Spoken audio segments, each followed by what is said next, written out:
Sono Alberto Contarini, mi occupo di Je amministrazione, m'appelle Alberto finanza, Contarini et je m'occupe budget, di d'administration, controllo di gestione, finances, budget con un et focus contrôle de particolare gestion. rivolto alla Je microimpresa, m'intéresse en a quelle particulier à piccole la attività economiche nelle micro-entreprise, quali c'est-à-dire à ces l'imprenditore petites solitamente ha molte activités idee, molto économiques dans attivo, lesquelles ma l'entrepreneur spesso a en non ha général risorse beaucoup finanziarie d'idées mais peu sufficienti d'argent pour les per réaliser, finanziare proprio surtout la quand il parte di s'agit de start-up, l'avvio création ou dell'impresa développement d'une oppure la start-up. crescita. Arriva il momento in cui Lorsqu'une activité l'attività démarre, il occorre faut des iniziarla, capitaux, des serve il financements, de capitale, l'argent. servono i Tout comme une finanziamenti, voiture a besoin d'essence servono i pour soldi, rouler, l'entreprise a la besoin benzina d'argent pour per far prospérer. camminare, per far correre la macchina che è la nostra impresa. Ci Il y a sono toute una une serie série di de domande alle questions quali auxquelles il bisogna faut trovare répondre. risposta. Comment faire Come pour posso financer mon finanziare la mia entreprise? Quels sont les impresa? outils dont Quali sono j'aurai gli besoin? strumenti? Quali sono le Quelles en sont les caratteristiche caractéristiques tipiche di questi principales? Qu'est-ce qui strumenti? va intéresser le plus Cosa mon interessa investisseur? al mio finanziatore? Quali sono i Quels sont les documenti che mi documents qu'il me chiederà e ci demandera chiederà? ou il nous Che demandera? tipo di Quel rapporto rapport devo dois-je instaurer instaurare avec mon con il financier ou mon finanziatore e con investisseur? l'investitore? Quels sont les E poi chiffres qui quali vont sono i retenir son numeri che attention? interessano? Quelles sont les Quali valeurs qui sono i seront prises en valori che verranno presi in considération pour évaluer mon considerazione per activité? valutare la mia attività? Il modulo Le accesso al module Accès au finanziamento, financement ou o aux meglio, sources de accesso financement alle a pour fonti di objectif de vouloir finanziamento, aider l'entrepreneur à vuole chercher aiutare et à l'imprenditore a trouver des cercare, a réponses à trovare toutes ces questions, risposta a queste de domande. vouloir changer les Vuole cambiare perspectives, de prospettive. vouloir mettre Vuole l'entrepreneur à la far mettere place du l'imprenditore financeur, de nei l'investisseur panni, nelle même. vesti del De finanziatore, cette façon, il dell'investitore tentera de stesso, trouver des réponses, de cercando in questo comprendre modo quelles sont les di motivations trovare qui poussent risposte, un di capire investisseur à quali sono le financer ou pas motivazioni une che activité spingono poi économique. un investitore a finanziare o meno un'attività economica. Si parlerà On di va piccoli parler de finanziamenti, processus de delle diverse financement, fasi, di de come ces différentes affrontarli, phases, de comment dell'importanza dei l'affronter, flussi de di cassa, l'importance des di flux de come caisse, de rappresentarli comment les correttamente représenter e di correctement come grazie et ai de flussi di comment, cassa grâce aux si flux de caisse, possono on va definire pouvoir quelli che sono gli définir importi le massimi del maximum de debito che marge l'impresa può d'endettement sostenere e può auquel ripagare. l'entreprise pourra faire Si entrerà face anche nel et dettaglio rembourser. delle caratteristiche On va delle aussi diverse entrer dans les modalità détails des di finanziamento, che caractéristiques sia des mutuo, différentes che sia di modalités de crédito, financement, que ce soit delle un prêt, un garanzie, crédit, une di garantie, come comment les poterle obtenir, ottenere, di comment come les poterle recouvrer. recuperare. Si On parlerà di parlera codici e d'indices, indicatori che vengono d'indicateurs qui utilizzati sont nel utilisés sistema dans le bancario système bancaire primis, ma anche d'abord, mais dagli altri aussi par d'autres finanziatori, e financeurs che proprio qui évaluent valutano l'activité l'attività économique. economica. Il est Conoscere primordial come pour l'entreprise ci de valuta, savoir comment come le ci analizza il financeur finanziatore, è il l'évalue et primo passo per l'analyse. Tout l'impresa, d'abord pour prima di faire une tutto per fare auto-évaluation et ensuite pour un'autovalutazione préparer la e in secondo documentation luogo per preparare la appropriée le documentazione plus in maniera clairement et appropriata, in correctement maniera possible. trasparente e il più efficace Dans l'espoir possibile. que ce module vous aidera à trouver la Nella speranza réponse à che vos questo modulo questions, je possa vous aiutare a souhaite à trovare tous une risposta excellente alle vision. domande, vi auguro una buona visione.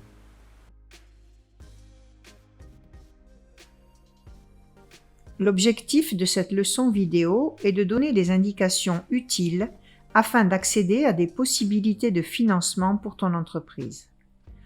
Vu que les normes pour accéder à un crédit sont toujours plus strictes, être au courant de tous les réseaux d'approvisionnement et savoir diversifier ses sources est d'une grande importance.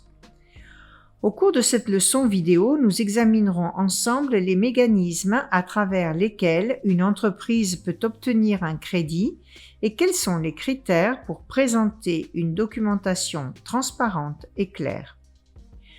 Nous analyserons les évaluations que les organismes de financement effectuent en ce qui concerne notre solvabilité.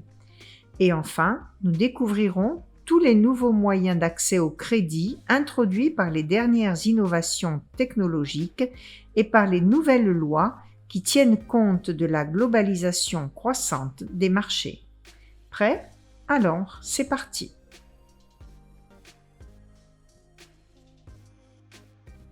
Les entreprises sont souvent en quête de fonds pour développer leur propre commerce ou, en cas de start-up, pour lancer des idées d'entreprise fructueuses. Voyons quels peuvent être les moyens pour financer une entreprise. Première source de financement, l'emprunt à des tiers. Deuxième possibilité, avoir recours aux capitaux des actionnaires.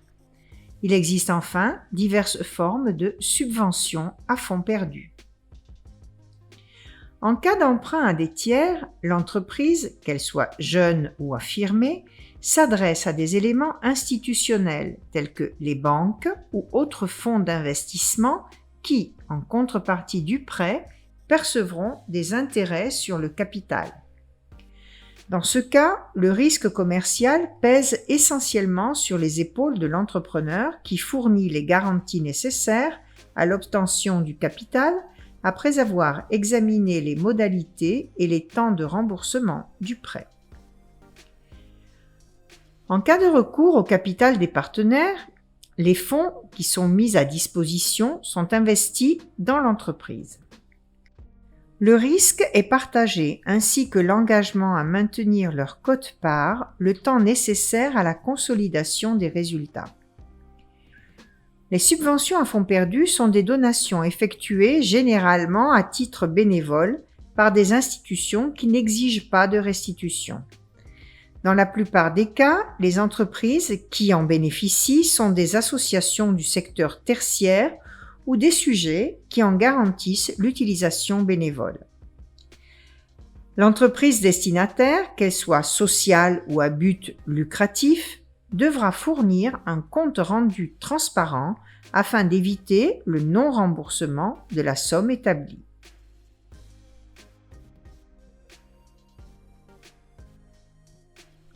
Le financeur, que ce soit une banque ou un autre fonds d'investissement, doit prendre une décision concernant la demande de financement de l'entreprise.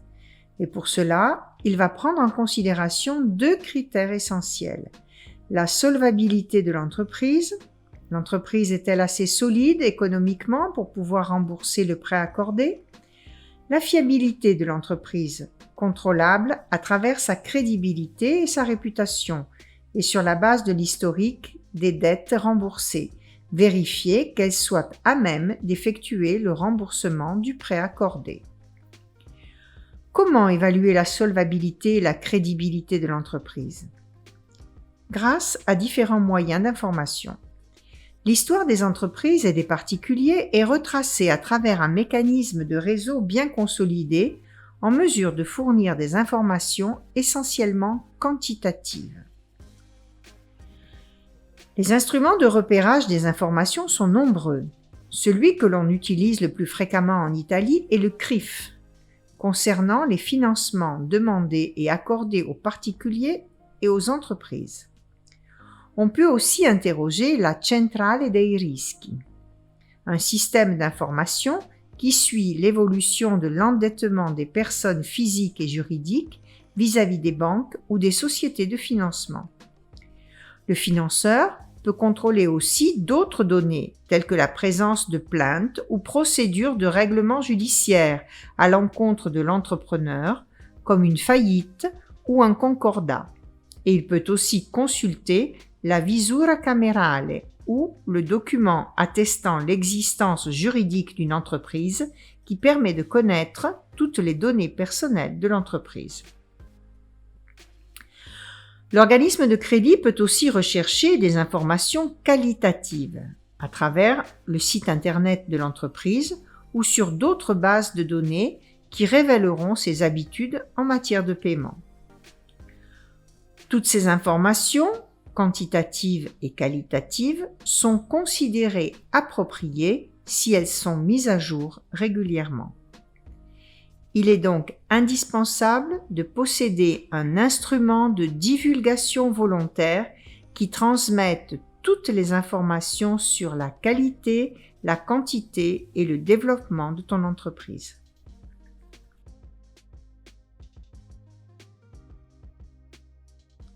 Pour présenter une demande de financement, il faut s'en tenir à l'appel d'offres auquel tu as l'intention de participer.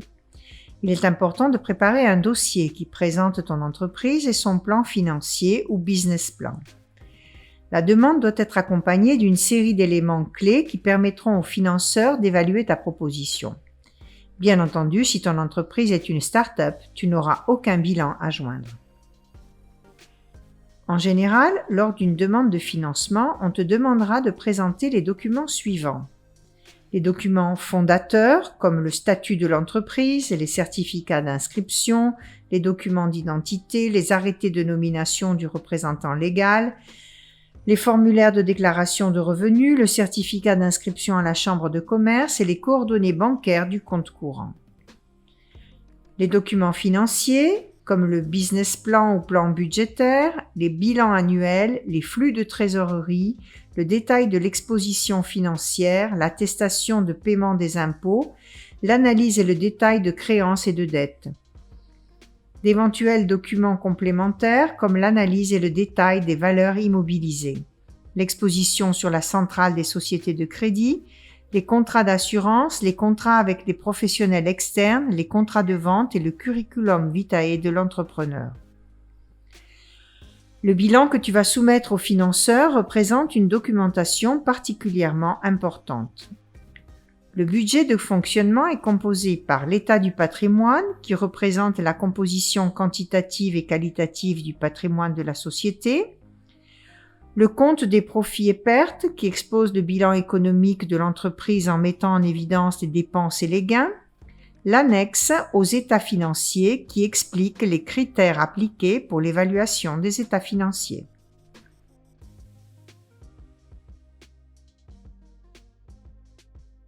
À l'aide de certains paramètres bien précis, l'évaluateur déterminera si ton entreprise sera viable et pourquoi.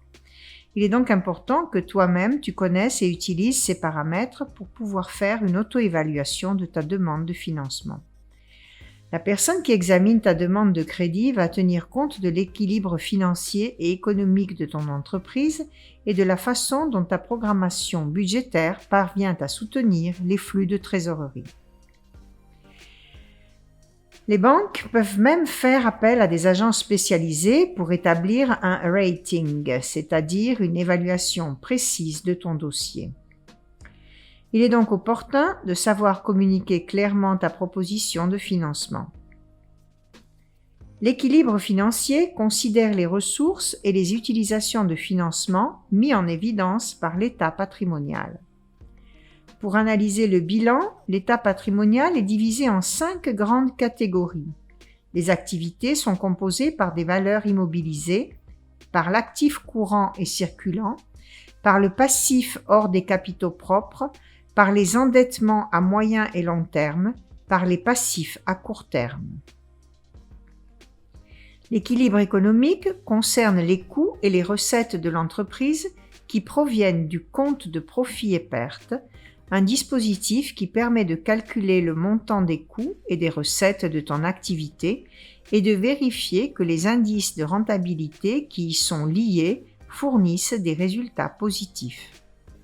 Et pour finir, en plus des bilans et de la documentation financière, c'est la description de ton business plan qui comptera énormément. À ce propos, il est indispensable de définir de façon précise les contenus et présenter clairement la rentabilité attendue et potentielle de ton entreprise.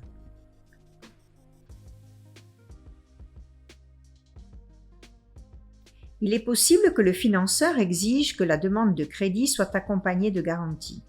Il est bon de rappeler que les garanties peuvent atténuer le risque financier auquel le financeur est exposé, mais elles ne garantissent pas l'issue favorable de la demande de crédit.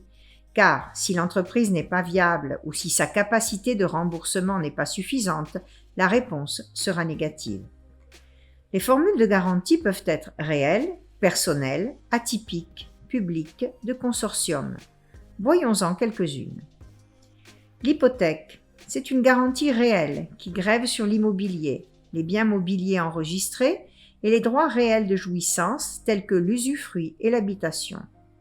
Généralement, elle accompagne des prêts d'un montant élevé, comme par exemple l'achat d'un entrepôt, et le financement ne dépasse pas 80% de la valeur du bien immobilier hypothéqué.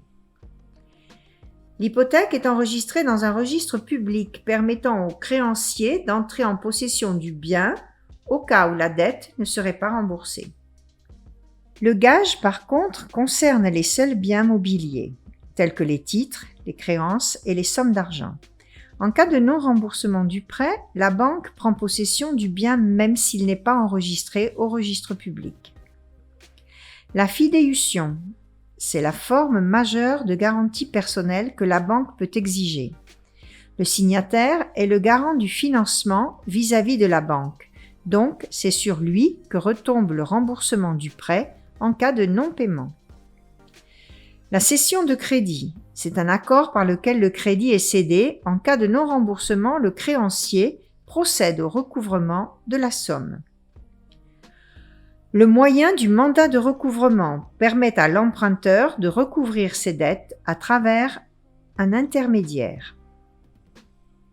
Pour finir, ce sont les garanties publiques ou de consortium qui entrent en jeu.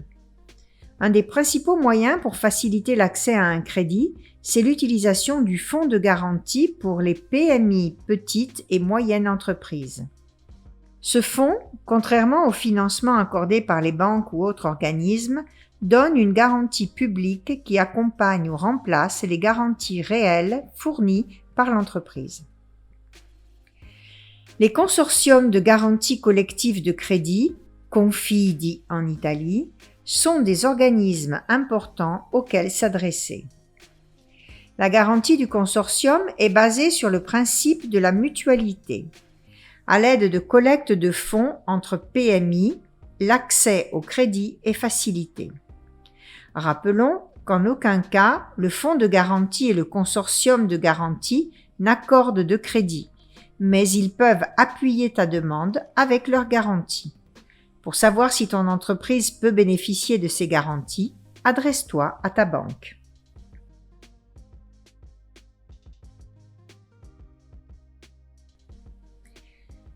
L'innovation législative et technologique a facilité l'expansion des moyens d'accès au crédit. Et aujourd'hui, il est plus simple d'accéder à des formes de financement non bancaires et diversifier ainsi ses moyens d'accès à un prêt. Parmi les moyens les plus innovatifs, nous avons actuellement le crowdfunding, autrement dit financement participatif, qui permet aux particuliers et aux entreprises de partager des projets sur des plateformes en ligne gérées par des intermédiaires spécialisés. Voyons ci-après certaines typologies de cette nouvelle source de crédit. L'equity crowdfunding ou financement participatif par action qui prévoit une récolte de fonds de capital de risque et permet à l'investisseur de devenir actionnaire de l'entreprise.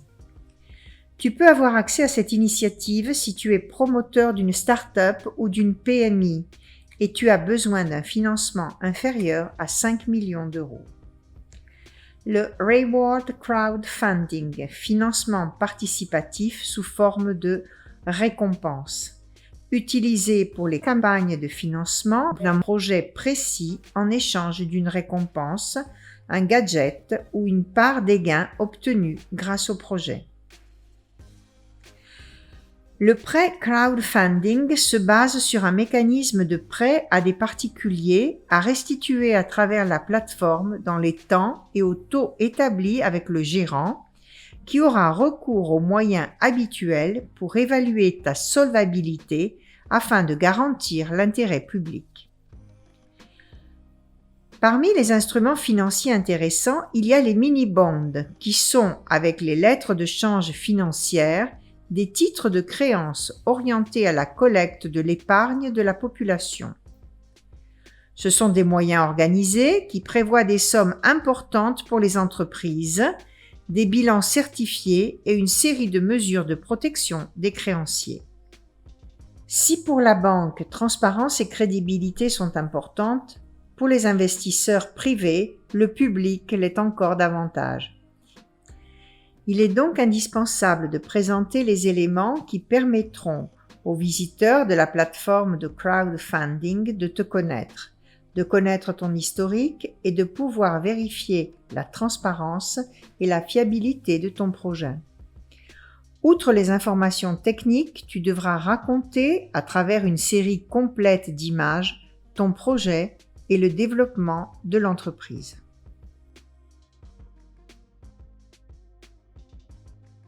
Nous voici arrivés à la fin de notre module. Comme tu auras certainement compris, obtenir un crédit n'est pas facile. Ça demande d'une part d'avoir une bonne connaissance des instruments dont on dispose et d'autre part d'avoir les idées bien claires sur la proposition à avancer aux financeurs.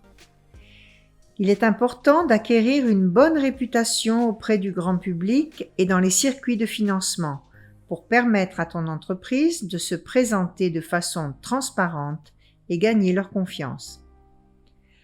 Avant de nous quitter, récapitulons ensemble les idées clés du module. Lors de l'élaboration de ta proposition de financement, étudiez avec attention ce que le financeur demande. Tous les appels d'offres ne sont pas les mêmes, surtout en ce qui concerne les contenus du business plan.